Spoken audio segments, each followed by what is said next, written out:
बाल गणेश और घमंडी चंद्रमा। हर किसी को मालूम है कि गणेश जी को मोदक और मिठाई कितनी पसंद है। शायद इसलिए भी वो किसी के भी निमंत्रण को स्वीकार कर लेते हैं और पेट के साथ ही मन भर कर मिठाई खाते हैं।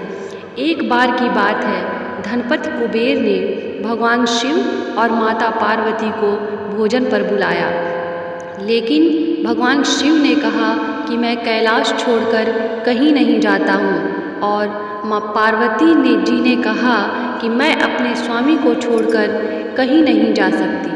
तब उन्होंने कहा कि आप हमारे स्थान पर गणेश को ले जाओ, वैसे भी उन्हें मिठाई और भोज बहुत पसंद आते हैं। तब कुबेर गणेश जी को अपने साथ भोज पर ले गए।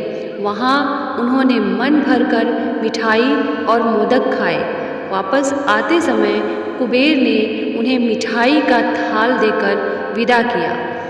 लौटते समय चंद्रमा की चांदनी में गणेश जी अपने चूहे पर बैठकर आ रहे थे, लेकिन ज़्यादा खा लेने के कारण बड़ी ही मुश्किल से अपने आप को संभाल पा रहे थे। उसी समय अचानक चूहे का पैर किसी पत्थर से लगकर डगमगाने लगा। इससे गणेश जी चूहे के ऊपर से गिर गए और पेट ज़्यादा भरा होने के कारण अपने आप को संभाल नहीं सके और मिठाइयाँ भी यहाँ वहाँ गिर गई। यह सब चंद्रदेव ऊपर से देख रहे थे।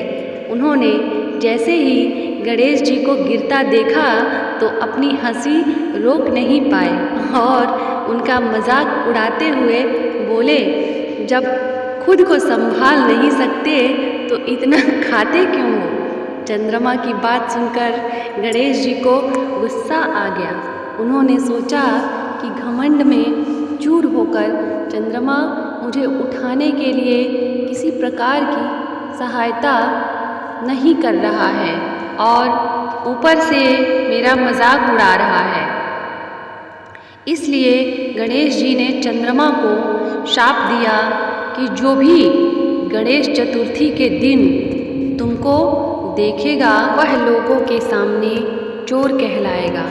श्राप की बात सुनकर चंद्रमा घबरा गए और सोचने लगे कि फिर तो मुझे कोई भी नहीं देखेगा।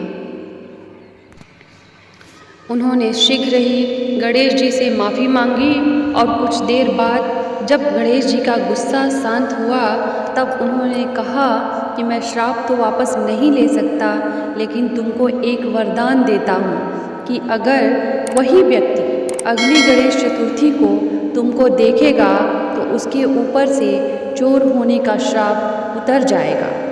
तब जाकर चंद्रमा की जान में जान आई।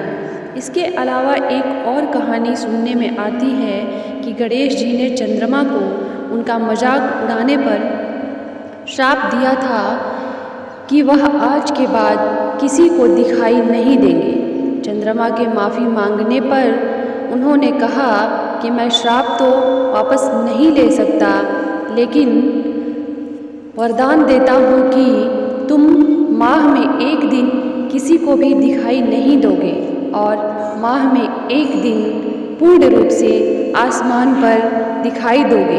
बस तभी से चंद्रमा पूर्णिमा के दिन पूरे दिखाई देते हैं और अमावस के दिन नज़र नहीं आते हैं।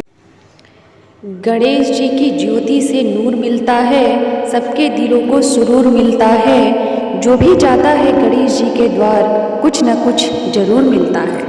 Thank you, bye.